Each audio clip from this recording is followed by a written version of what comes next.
नमस्कार दोस्तों, मैं आपका होस्ट संस्कार श्रीवास्तव स्वागत करता हूं आपका हमारे इस प्रोग्राम में जिसका नाम है आपकी बात संस्कार के साथ। तो दोस्तों, जैसा कि आप सभी जानते हैं कि मैं अपने इस प्रोग्राम में हमेशा एक गेस्ट को इनवाइट करता हूं और करता हूं उनसे बहुत सारी बातें। तो आज के हमारे इस प्रोग्राम में एक गेस्ट इन्वाइटेड हैं और उनका नाम है अनुज पांडे जी। बहुत बहुत स्वागत है आपका अनुज जी। धन्यवाद आपको साहिल जी। अनुज जी, बिल्कुल जैसा कि हमारा ये प्रोग्राम है, मैं आपको बता देता हूँ इस प्रोग्राम के बारे में। हम इस प्रोग्राम में हमेशा एक गेस्ट को इन्वाइट करते हैं और उनकी अपनी एक पर्सनल लाइफ होती है और उस लाइफ में वो बहुत सारी सोशल एक्टिविटीज़ करते हैं। तो हम उनके बारे में ही लोगों से शेयर करते हैं और उनको प्रमोट भी करते हैं। हमारा यही उद्देश्य है इस प्रोग्राम के माध्यम से। और आज हमारा ये 13वां एपिसोड है जिसमें आप इनवाइटेड हैं।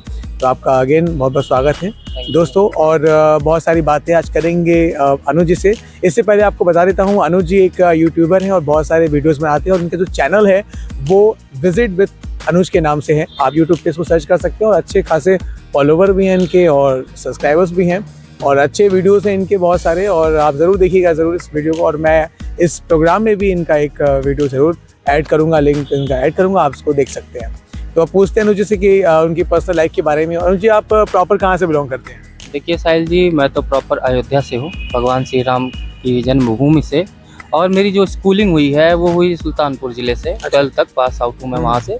उसके बाद मैं जो भी ग्रेजुएशन सब कुछ मास्टर वगैरह किया वो मैं लखनऊ से किया हूँ, लखनऊ यूनिवर्सिटी से। और अभी मैं जो है एक लाइब्रेरी का ऑनर भी हूँ और जो है अपना यूट्यूब चैनल है और गवर्नमेंट जॉब के लिए भी लगा हुआ हूँ कि एक परमानेंट सोल्यूशन निकल जाए।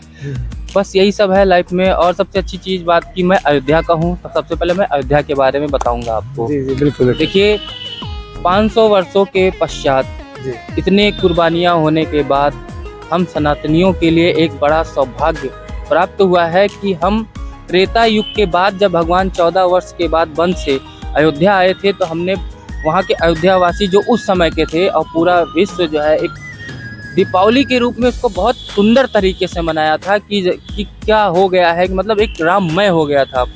उसी तरीके से कि हमारी जो जनरेशन, हम हैं, आप हैं, जो हमारे दर्शक देख रहे हैं, उनको त्रेता युग के बाद ये सौभाग्य प्राप्त हुआ है कि वो चीज़ फिर से 22 जनवरी को हमारे देश के माननीय प्रधानमंत्री जी के द्वारा और जो हमारे सनातनियों के द्वारा इतने संघर्ष के बाद प्रभु हमारे अपने खुद के महल में निवास करेंगे। आप सभी से अनुरोध है कि उस दिन दीपक जलाएं, राम नाम का जाप करें।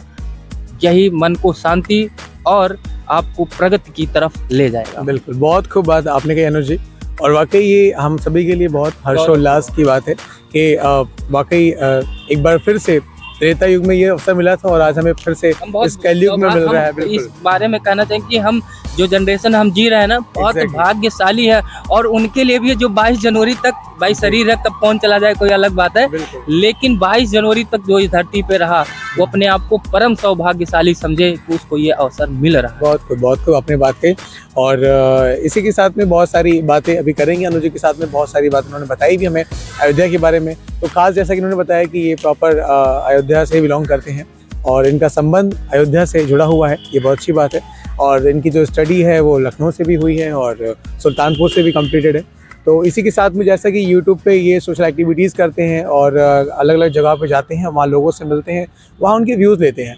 तो थोड़ा सा आपसे ये जानना चाहेंगे अनुज जी कि आपने जो ये चैनल अपना क्रिएट किया विजिट विद अनुज के साथ में, तो इसमें आपका स्पेशली क्या वर्क होता है, मतलब क्या टॉपिक होता है, विषय क्या होता है? देखिए, इसमें कोई स्पेसिफिक नहीं है, मैं 3 टॉपिक लेकर चलता हूँ। एक जैसे लाइब्रेरी है तो मैं स्टूडेंट से जुड़ा हुआ हूँ। तो हमारे यहाँ जितने भी स्टूडेंट होते हैं जो अलग अलग पोस्टों पे उनकी पोस्टिंग होती है, क्वालिफाई होते हैं, उनका इंटरव्यू लेता हूँ ताकि उनसे लोग सीखें जो छात्र हैं। दूसरा पॉइंट है कि मैं, जैसे कि मेरा खुद का वो था कि मैं मीडिया में जाऊँ, तो मीडिया का मास कम्युनिकेशन वगैरह नहीं किया, फील्ड अलग हो गई। तो मैं उस पॉइंट से भी कई वीडियो में देखेंगे कि मैं एक न्यूज़ रिपोर्टर की तरह भी लोगों से बीच में जाता हूँ और उनके व्यूज़ को जानता हूँ। और तीसरा चीज़ कि हम धर्म नगरी से हैं, धर्म की चीज़ें और जो हमारे देश की ऐतिहासिक इमारतें हैं उन सब चीज़ों को ब्लॉग के माध्यम से जनता तक पहुँचाता हूँ। बहुत खूब।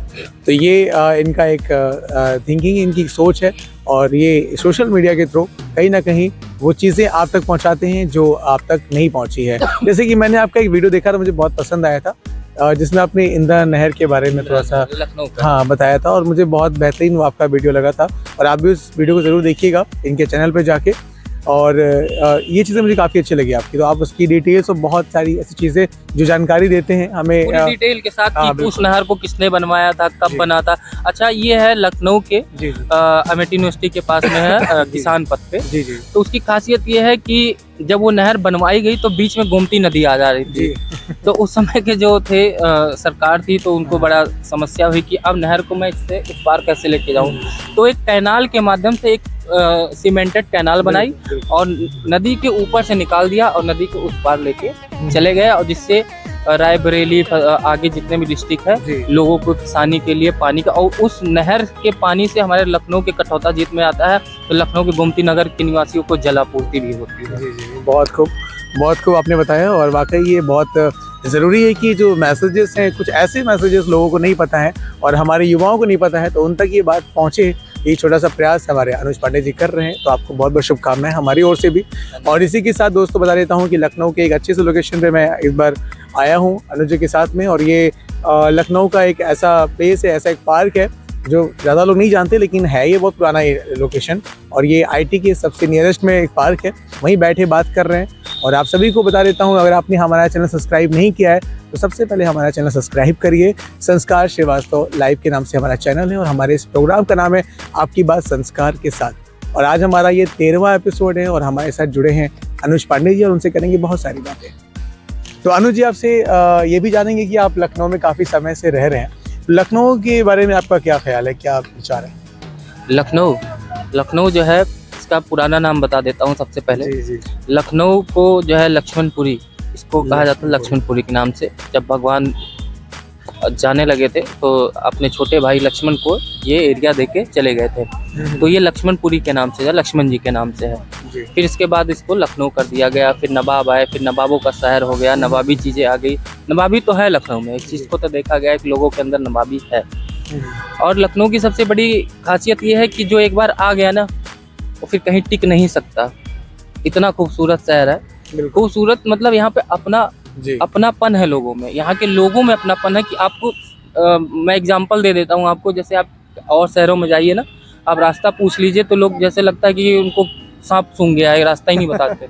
यहाँ के लोगों से आप रास्ता पूछ लीजिए, हो सकता है आपको उनके घर तक छोड़ के चले आए। तो इतनी मानवता यहाँ पे लोगों के अंदर है।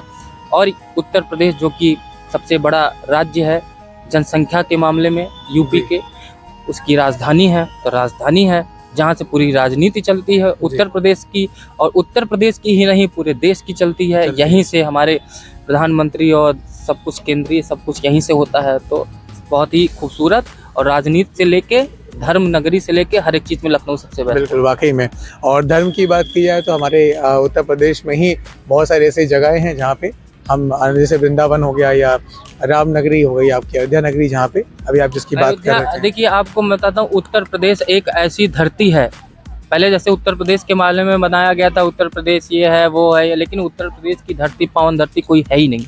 अब इसका एग्जाम्पल मैं दे देता हूँ, जहाँ पे हमारे सबसे बड़े इष्ट भगवान राम जी, जहाँ के सबसे हमारे प्रभु श्री कृष्ण, राधा जी का, माँ विंध्यावासिनी का, और आपका नैमिषारण का, गोरखपुर हो गया आपका, अयोध्या तो है ही है, और चित्रकूट धाम हो गया आपका, इलाहाबाद हो गया, बाबा भोलेनाथ की नगरी काशी, IT सिटी ले लीजिए आपका नोएडा, मतलब पीतल की नगरी मुरादाबाद, आपको ताला की नगरी अलीगढ़, जिसका नाम हरिगढ़ के नाम से सुनने में आ रहा हो जाएगा।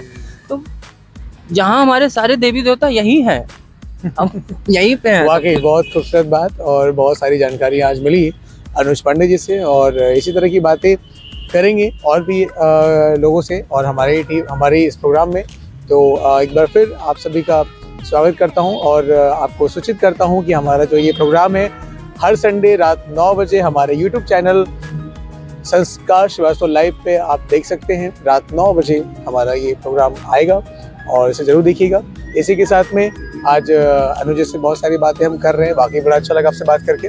और थोड़ा सा आपसे ये भी जानना चाहेंगे कि जैसे कि आपने बताया कि यूट्यूब पे आप सोशल एक्टिविटीज़ करते हैं, तो जाहिर सी बात है कि आप इसके साथ में अपना जॉब भी कर रहे हैं, स्टडी भी कर रहे हैं, तो उसका कितना इफेक्ट आपके वर्क पे पड़ता है यूट्यूब पे?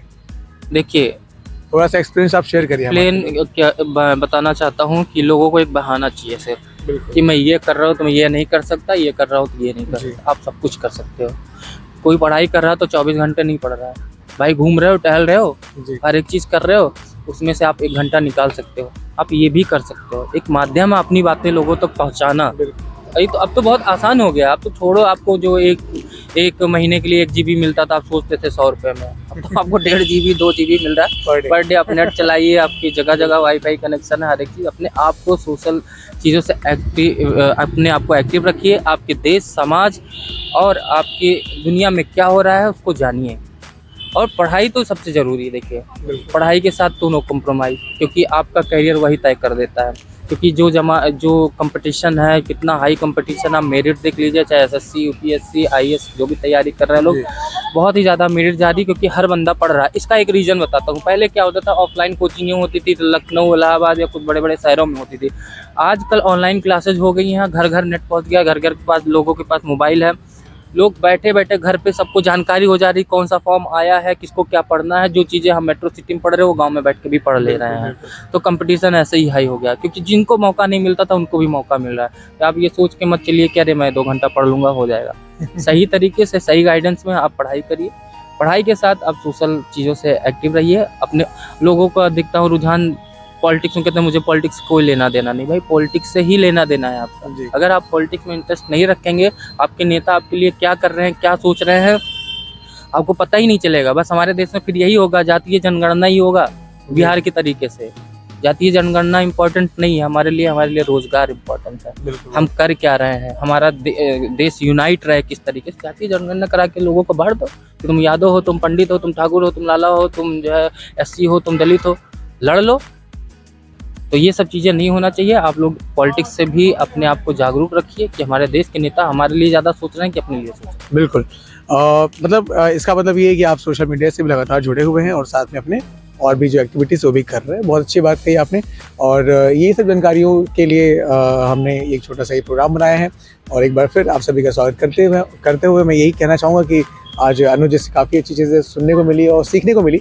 तो ज़रूरी है, इसलिए आप इनसे भी जुड़िए और इस चैनल को जरूर सब्सक्राइब करिए। इसी के साथ में कहना चाहूँगा मैं लोगों से कि भाई बहुत शुभ अवसर आया है, जाने मत दो, क्योंकि 500 वर्षों के बाद आया है। कितने लोग आए और चले गए, तो तुम्हें मौका मिला है, एक बार जाके शीश झुका के आओ और अपने सीने में भगवान का नाम लेके अपने जीवन को आगे कर्तव्य पथ पर ले। बिल्कुल जी, बिल्कुल अच्छी बात कही आपने। और बिल्कुल हमें भी जाना चाहिए वहाँ पे और जाके आपको दर्शन करना चाहिए। आप कहेंगे कि आप एक बार ब्लॉगिंग करने वहाँ जरूर जाएं। बिल्कुल बिल्कुल जरूर जाने को मिलेगा और अयोध्या को देखने। जी बिल्कुल। और राम जी से मुलाकात और उनके दर्शन जरूर करेंगे और उनकी कृपा रही तो बिल्कुल जाने को मिलेगा और चलेंगे साथ में। आप सभी चलिए। और इसी के साथ आपको बता देता हूँ, हमारे अनुज जी के अंदर एक विशेषता और भी है। मैं उसको भी आप सभी साझा करूँगा। ये एक अच्छे गायक भी हैं, मतलब गाने का भी शौक रखते हैं। तो मैं चाहूँगा कि 1-2 लाइन आप कुछ राम जी के लिए भजन के रूप में कुछ सुनाइए। देखिए, मैं अभी आपसे राम जी के लिए ही बता रहा था, तो मैं राम जी का ही गाना सुनाऊंगा आपको। और बहुत इस समय फेमस गाना है, तो वही सुना रहा हूँ आपको। ओ मेरी झोपड़ी के भाग्य आज खुल जाएंगे, राम आएंगे। ओ मेरी झोपड़ी के भाग्य आज खुल जाएंगे, राम आएंगे। राम आएंगे तो अंगना सजाऊंगी, दीप जला के दिवाली मैं मनाऊंगी। मेरे जन्मों के सारे पाप मिट जाएंगे, राम आएंगे। हो राम आएंगे, आएंगे, राम आएंगे। बहुत खूब। तो इसी गीत के साथ में आप सभी को ढेर सारी शुभकामनाएं और आपको भी ढेर सारी शुभकामनाएं आपके वर्क के लिए। और इसी के साथ लेते हैं आप सभी से इजाज़त और मिलते हैं फिर अगले एपिसोड में किसी नए गेस्ट के साथ में करेंगे इस तरह की कुछ बातें। तब तक के लिए आप सभी को नमस्कार, जय हिंद।